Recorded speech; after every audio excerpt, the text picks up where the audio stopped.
നമസ്കാരം. സ്ത്രീ എന്ന പരിപാടിയിലേക്ക് എല്ലാ പ്രിയ പ്രേക്ഷകർക്കും സ്വാഗതം. എല്ലാ കാലത്തും സംരക്ഷണം ആവശ്യമുള്ളതാണ് നമ്മുടെ ചർമ്മം. ഇന്ന് ചർമ്മ സംരക്ഷണത്തെക്കുറിച്ച് പറയുവാൻ ഇവിടെ എത്തിയിരിക്കുന്നത് തിരുവനന്തപുരത്ത് ദ മിറർ ബ്യൂട്ടി പാർലർ നടത്തുന്ന ഗംഗ ജയകുമാറാണ്. ഗംഗ, സ്വാഗതം. എല്ലാ കാലത്തും, അതായത് ഇപ്പം മഞ്ഞുകാലമായാലും നല്ല ചൂടുള്ള കാലമായാലും മഴക്കാലമായാലും എപ്പോഴും ഒരു സംരക്ഷണം വേണ്ടുന്ന ഒരു അവയവമാണ് ശരിക്കും സ്കിൻ. ഇപ്പം മഞ്ഞുകാലം മാറി, മഞ്ഞിൻ്റെ ഓടൊപ്പം തന്നെ ചൂടും രാത്രിയായ മഞ്ഞും ഇങ്ങനെയൊക്കെയുള്ളൊരു കാലമാണ്. അപ്പോൾ എങ്ങനെയാണ് ഈ ചർമ്മ സംരക്ഷണത്തിൻ്റെ എന്താ പറയുക, എങ്ങനെയാണ് തുടങ്ങേണ്ടത് ഈ കാലത്ത്? ശരിക്കും തുടങ്ങേണ്ടതെന്ന് പറഞ്ഞു കഴിഞ്ഞാൽ നമ്മൾ എല്ലാ കാലത്തും നമ്മൾ ഒരേപോലെ ശ്രദ്ധിച്ചാലേ പറ്റുള്ളൂ. ഇപ്പം മഞ്ഞുകാലത്ത് ഇപ്പോൾ കൂടുതൽ വേണം, കാരണം മഞ്ഞുകാലം എന്ന് പറയുന്നത് ഈ തണുപ്പുള്ള കാലം എന്ന് പറയുന്നത് നമുക്ക് സ്കിൻ ഒരുപാട് ഡ്രൈ ആകുന്ന സമയമാണ്. ഒരു ഇങ്ങനെ വെടിച്ച് കീറിയൊക്കെ സ്കിന്നിലൊക്കെ ഡ്രൈ ആയിട്ട് ഫീൽ ചെയ്യും. അപ്പൊ അതേപോലെ തന്നെയാണ് ഡ്രൈ ആയിട്ടുള്ള ക്ലൈമറ്റിലും. അപ്പൊ നമ്മൾ എല്ലാ കാലവും ഒരേപോലെ കൊണ്ടുപോകണം. അതിനനുസരിച്ച് വേണം. ഇതെന്താന്ന് വെച്ചാൽ എല്ലാവർക്കും എല്ലാം അറിയാം, എന്നാ ഒന്നും അറിഞ്ഞുകൂടാന്നുള്ള ഒരു ചെയ്യുമില്ല. അപ്പൊ അങ്ങനെ ആകുമ്പോഴെന്താ ചെയ്യേണ്ടതെന്ന് വെച്ചാൽ ക്ലെൻസിങ് ആർക്കും അത്ര പ്രോപ്പറായിട്ട് ചെയ്യില്ല. നമുക്ക് എല്ലാ കാലത്തും ക്ലെൻസിങ് അത് അറിഞ്ഞിരിക്കണം. ക്ലെൻസിങ്ങിന് ഒരു രീതിയുണ്ട്, അത് എങ്ങനെ ചെയ്യണമെന്നും അതൊക്കെ നമ്മൾ നന്നായിട്ട് അറിഞ്ഞിരിക്കണം. ഇപ്പൊ എല്ലാ കുട്ടികളും പുറത്തു പോകുമ്പോഴായാലും, കുട്ടികളായാലും ഓഫീസിൽ പോകുന്നവരായാലും മേക്കപ്പ് യൂസ് ചെയ്യുന്നവരാണ് കൂടുതലായിട്ടുള്ളത്. അപ്പോൾ എന്ന് വെച്ചാൽ എപ്പോൾ പുറത്തു പോയാലും പോയിട്ട് തിരിച്ചു വന്ന ഉടനെ പ്രോപ്പറായിട്ട് ക്ലെൻസിങ് മസ്റ്റാണ്. അതിനെന്തെങ്കിലും നല്ല ബ്രാൻഡഡ് ആയിട്ടുള്ള ക്ലെൻസിങ് ക്രീം, അതല്ല നമുക്ക് നാച്ചുറൽ ആയിട്ടാണെങ്കിൽ നമുക്ക് പാൽ ഉപയോഗിക്കാം, ആപ്പിൾ ജ്യൂസ് ഉപയോഗിക്കാം, ഓയിലി സ്കിൻ ആണെങ്കിൽ നമുക്ക് കുക്കുംബർ ജ്യൂസ് ഉപയോഗിക്കാം. അപ്പൊ അങ്ങനെ വേണമെങ്കിലും ഉപയോഗിക്കാം. അപ്പൊ ഈ പ്രോപ്പറായിട്ട് കുറച്ച് ഓയിലി സ്കിൻ ആണെങ്കിൽ 2-3 പ്രാവശ്യം ക്ലെൻസ് ചെയ്യുന്നത് നന്നായിരിക്കും. അപ്പൊ അതിനനുസരിച്ച് ക്ലെൻസിങ് ഡ്രൈ സ്കിൻ ആണെങ്കിൽ നമ്മൾ സാധാരണ വീട്ടിലൊക്കെ കടലമാവ് അല്ലെങ്കിൽ പറ്റില്ലോ, കുറച്ച് അല്ലെങ്കിൽ നന്നായിട്ട് ഡ്രൈ ആവും. ഡ്രൈ സ്കിൻ അല്ല ഞാൻ പറഞ്ഞ പൊതുവെ. പക്ഷെ കടലമാവ് പറഞ്ഞു കഴിഞ്ഞാൽ എല്ലാരും കടലമാവ് എടുത്ത് അത് ചിലപ്പോൾ ചിലവർക്ക് പിടിക്കില്ല, ചിലവർക്ക് അത് ചൊറിച്ചിൽ വരും. നമുക്ക് എല്ലാ സ്കിൻ ടൈപ്പുകാർക്കും പറ്റുന്നതാണ് പറയുന്നത്. അപ്പൊ അതുകൊണ്ട് ക്ലെൻസ്, അത് എനിക്ക് തോന്നുന്നു അതിനേക്കാളും നന്നായി എളുപ്പം ഇവർ ഈ ചെയ്യുന്നതിനേക്കാളും ഒരു ക്ലെൻസിങ് ലോഷൻ എന്തെങ്കിലും വാങ്ങിച്ചു വെക്കുന്നതാണ്. അതുപോലെ തന്നെ കണ്ണിന് നമ്മൾ ക്ലെൻസ് ചെയ്യുന്ന സമയത്ത് ഒരു സാധാരണ കോട്ടണിലെടുത്ത് തുടയ്ക്കും. അത് തന്നെ ആ കോട്ടൺ വെച്ച് തന്നെ നമ്മുടെ കണ്ണിന്റെ ഏരിയയും തുടയ്ക്കുന്നവരാണ്. നമ്മൾ മെനക്കെടത്തില്ല, മാറ്റാനൊന്നും ശ്രമിക്കും. എപ്പോഴും കണ്ണിന് നമ്മൾ ആ കണ്ണിനുള്ള ക്ലെൻസർ കിട്ടും. അത് ഉപയോഗിക്കുന്നതായിരിക്കും നല്ലത്. അപ്പം അത് നന്നായിട്ട് ക്ലെൻസ് ചെയ്തിട്ട് വേണം നമ്മൾ പുറത്ത് പോയിട്ട് വന്നാലും മോയിസ്ചറൈസർ എന്തെങ്കിലും ഉപയോഗിക്കണം.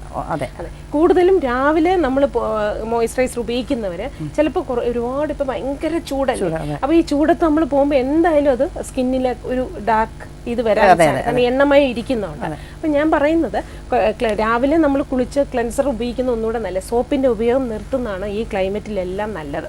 ശരി, അപ്പോൾ സോപ്പ് ഉപയോഗം പാടില്ല, ക്ലെൻസർ ആണ് നല്ലത്. പൊടി എന്ന് പറഞ്ഞപ്പോൾ ഡ്രൈ ക്ലൈമറ്റ് ആകുന്ന സമയത്ത് ഭയങ്കര പൊടിയാണ്, നമുക്ക് അതൊക്കെ ശരിക്കും നമ്മുടെ ഈ പോസ് ഓപ്പൺ ആയിട്ട് നമ്മുടെ അപ്പൊ അതുകൊണ്ട് നമ്മൾ അധികം സോപ്പ് ഉപയോഗിക്കാതെ ക്ലെൻസിങ് ഇത് ഉപയോഗിച്ചിട്ട് അത് വെച്ച് തുടച്ചാൽ നമുക്ക് ഡീപ്പ് ക്ലെൻസിങ് നടക്കും. അതല്ല ക്ലെൻസിങ് ഇപ്പൊ പുറത്ത് പോയിട്ട് തിരിച്ചു വരികയാണ്, ഇപ്പൊ മേക്കപ്പ് ഉപയോഗിക്കുന്നവരാണെങ്കിൽ ഒരു ചെറിയ ചൂടുവെള്ളത്തിൽ ഒത്തിരി തിളച്ച വെള്ളം എടുക്കരുത്, ലൂക്ക് വാം വാട്ടറിൽ ഒന്ന് മുഖം കഴിയുമ്പോൾ ബോസ് ഒന്ന് ഓപ്പൺ ആയിട്ട് ഈ ക്ലെൻസർ ഉപയോഗിച്ച് തുടയ്ക്കുമ്പോൾ ഡീപ്പ് ക്ലെൻസിങ് അത് ക്ലീൻ ആകുമ്പോൾ തന്നെ നമ്മുടെ സ്കിന്നിൽ ഒരു ഗ്ലോ വരും.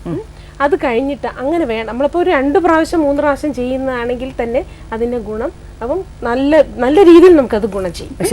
അപ്പൊ അതിന്റെ കൂടെ നമ്മുടെ ബാക്കിയുള്ള കാര്യങ്ങൾ എന്ന് പറയുന്നത് ഇതിനെല്ലാം പുറകിലൊരു ഭക്ഷണ രീതിയുണ്ട്, വെള്ളം കുടിക്കുന്ന രീതിയുണ്ട്, അതൊക്കെ എക്സസൈസ് ഉണ്ട്, പിന്നെ അതൊക്കെ മസ്റ്റ് ആണ്.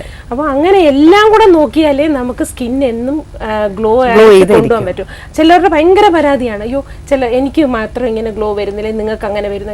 ഇതെന്താന്ന് വെച്ചാൽ ഓരോരുത്തരുടെ ജീവിത രീതിയും ആഹാര രീതി എല്ലാം ഉണ്ട്. നമ്മൾ എന്താ വിചാരിക്കുന്നത്, നമുക്ക് വേണ്ടിയാണ്, നമ്മളിത് നന്നായി ഇരിക്കണം എന്നൊരു ചിന്ത വന്നാൽ നമ്മൾ നമ്മളിത് പ്രോപ്പറായിട്ട് തന്നെ എല്ലാ കാര്യങ്ങളും നമ്മൾ അതൊരു ദിനചര്യ പോലെ നമുക്കിപ്പോ ഒരു നേരത്തെ ഒരു 15 മിനിറ്റ് നേരത്തെ എണീക്കാം. നമ്മുടെ കാര്യത്തിൽ നമ്മളല്ലാതെ വേറൊരാൾ നമുക്ക് ചെയ്യാൻ പറ്റില്ല. അപ്പൊ നമ്മൾക്ക് എന്നും അത് നമുക്കുള്ള ഒരു കോൺഫിഡൻസ് ലെവൽ കൂട്ടും അല്ലെ. അതുകൊണ്ട് എനിക്ക് ശരിക്കും നമ്മൾ ശ്രദ്ധിക്കുക തന്നെ വേണം. അപ്പൊ രാവിലെ എണീറ്റു ക്ലെൻസർ ഇട്ട് നല്ലോണം ഒന്ന് മുഖം കഴുകി മോയ്സ്ചറൈസർ ഒന്ന് അപ്ലൈ ചെയ്തിട്ട് നമുക്ക് ജോലിയെല്ലാം ചെയ്തിട്ട് പിന്നെ കുളിയും കഴിഞ്ഞിട്ട് പിന്നെ വേണമെങ്കിൽ മോയ്സ്ചറൈസർ അപ്ലൈ ചെയ്യേണ്ട കാര്യമില്ല. അപ്പൊ നമുക്ക് ആവശ്യമുള്ള മോയ്സ്ചറൈസർ നമുക്ക് കിട്ടിക്കഴിഞ്ഞു. അപ്പൊ നമുക്ക് പിന്നെ അത് പുറത്ത് മേക്കപ്പ് ചെയ്യുന്നവർക്കാണ് മേക്കപ്പ് ചെയ്യാം, മേക്കപ്പ് ചെയ്ത് പോകാം. പിന്നെ ഓവർ മേക്കപ്പ് ചില ക്ലൈമറ്റിൽ ഓവറായിട്ട് മേക്കപ്പ് ചെയ്ത് കഴിഞ്ഞാലും നമുക്ക് അതിന് ഇത് അതുപോലെ ഈ സ്കിന്ന് ബ്രീത്ത് ചെയ്യണം അല്ലേ, ബ്രീത്ത് ചെയ്യണം, അതിനുള്ള അവസരം കൊടുക്കണം. അത് മാത്രമല്ല തിരിച്ചു വന്നാൽ തന്നെ നമ്മൾ ഈ തുടയ്ക്കണം എന്ന് പറയുന്നത് നമ്മുടെ എന്തായാലും നമ്മുടെ ഈ മേക്കപ്പ് സാധനങ്ങളൊക്കെ കുറെ കെമിക്കലാണ്. അപ്പൊ ആ കെമിക്കലിന്റെ അംശം നമ്മൾ കംപ്ലീറ്റ് ആയിട്ട് കളയണം. അത് നമ്മൾ ഇത്രയും അതല്ലേ ഒരു ദിവസം മൊത്തം ഇരിക്കുന്നത് തന്നെ നമുക്ക് ചുളിവുകളൊക്കെ ഉണ്ടാകാനുള്ള ചാൻസ് കൂടുതലാണ്. അതല്ല ഇപ്പൊ ഒരുപാട് മേക്കപ്പ് ഉപയോഗിക്കാത്തവർക്കാണെങ്കിൽ ടാൽക്കം പൗഡർ ഉപയോഗിക്കുന്നത് നല്ലതാണ്. അതുപോലെ സൺസ്ക്രീൻ ലോഷൻ നന്നായിട്ട് ഉപയോഗിക്കുന്നത്. അത് സൺസ്ക്രീൻ ലോഷൻ നമ്മുടെ ഇവിടെയൊക്കെ ആണെങ്കിൽ സൺസ്ക്രീൻ ലോഷന്റെ ഇടയ്ക്ക് കാരണം പലരും ഈ 15-30 എന്നൊക്കെ പറഞ്ഞിട്ടുള്ള ഒരു കണക്ക് പറയില്ലേ. അപ്പൊ നമ്മുടെ ഈ ഇവിടുത്തെ ക്ലൈമറ്റിനാണെങ്കിൽ എന്ത് ടൈപ്പ് ഓഫ് ശരിക്കും നമുക്ക് 30 മുകളിലോട്ട് പോകുന്നതാണ് നല്ലത്. 50 ഒക്കെ വരെ പോകുന്നതാണ് നല്ലത്. പിന്നെ എന്താന്ന് വെച്ചാൽ ഈ സൺസ്ക്രീൻ ലോഷൻ ഉപയോഗിക്കുന്നതും എനിക്ക് പലപ്പോഴും എല്ലാവർക്കും അറിയായിരിക്കാം, ഈ എവറി 2 hours നമ്മൾ അപ്ലൈ ചെയ്യണം. കാരണം നമ്മൾ ഈ നമ്മൾ പുറത്തു പോകുന്നതിന്റെ അരമണിക്കൂർ മുമ്പേ ആയിരിക്കും നമ്മൾ ഇതൊന്ന് അപ്ലൈ ചെയ്യുന്നത്. അപ്ലൈ ചെയ്ത് ഒരു 2 hours കഴിയുമ്പോൾ അതിന്റെ എഫക്റ്റ് അപ്പൊ അത് നമുക്ക് പിന്നെ നമ്മൾ അടുത്ത് അപ്ലൈ ചെയ്യണം. അപ്പൊ നമ്മളൊരു ജോലി കോളേജിൽ പോവാണെങ്കിലും ഓഫീസിൽ പോവാണെങ്കിലും അതിനൊരു ബാഗിൽ അത് കരുതി ജസ്റ്റ് അപ്പൊ തന്നെ അപ്ലൈ ചെയ്യണം. അങ്ങനെയാണെങ്കിൽ അതിന്റെ എഫക്റ്റ് നന്നായിട്ട് ഇത് പരാതി സൺസ്ക്രീൻ ലോഷൻ ഉപയോഗിച്ചാൽ ഒരു എഫക്റ്റ്. അതുകൊണ്ട് ഇതാണ് കാര്യം. കാരണം നമ്മളിപ്പോ ഓരോ സാധനങ്ങൾ വാങ്ങിക്കുമ്പോൾ അത് എന്ത് രീതിയിലാണ് ഉപയോഗിക്കേണ്ടതെന്നും കൂടി മനസ്സിലാക്കേണ്ടത് അത്യാവശ്യമാണ്. അതുകൊണ്ട് നമ്മൾ ആ രീതിയിൽ സൺസ്ക്രീൻ ലോഷൻ ഉപയോഗിച്ച് കഴിഞ്ഞാൽ നമുക്ക് ആ ഒരു സൺ ടാൻ ഉണ്ടാകുന്ന പ്രശ്നവും നമുക്ക് അവോയ്ഡ് ചെയ്യാം. അത് തന്നെ പിന്നെ ഉപയോഗിക്കാവുന്നത് ചിലർ ഇപ്പൊ എത്രയായാലും ചില സ്കിൻ ഭയങ്കര ഡ്രൈ ആയിരിക്കും. അപ്പൊ നല്ലോണം മോയ്സ്ചറൈസർ കുളി കഴിഞ്ഞാൽ ഉടനെ നമ്മുടെ ദേഹത്തൊക്കെ മോയ്സ്ചറൈസർ ഇടുന്നത് നല്ലതാണ്. അതുപോലെ തന്നെ ചിലവർക്കുണ്ട് ഈ ഒരുപാട് സ്വെറ്റ് ചെയ്യും അല്ലെ, സ്വെറ്റ് ചെയ്യുമ്പോൾ ഒരു വിയർപ്പ് നാറ്റവും ഒക്കെ വരുന്നുണ്ട്. അവർക്ക് ഈ റോസാപ്പൂ ഇല്ലേ, റോസാപ്പൂ അരച്ച് ഇത്തിരി പാലിൽ മിക്സ് ചെയ്ത് ദേഹത്ത് തേച്ച് കുളിക്കുകയാണെങ്കിൽ അതിൽ നിന്നൊരു നല്ല ആശ്വാസം, നമുക്കൊരു നല്ല കൂളിംഗ് എഫക്റ്റ് ആണ്. റോസാപ്പൂവിന് അങ്ങനെ ഒരു ഇതുണ്ടല്ലോ. അപ്പൊ അത് നല്ല കൂളിംഗ് എഫക്റ്റ് നമുക്ക് കിട്ടുകയും ചെയ്യും. ആ ഒരു സ്മെല്ല് ചിലർക്കുണ്ട് എത്രയല്ല ചില ശരീരത്തിന്റെ ഉണ്ടാകുന്ന ഒരു പ്രശ്നങ്ങളാണ്, അതൊക്കെ നല്ലോണം അവോയ്ഡ് ചെയ്യാൻ പറ്റും.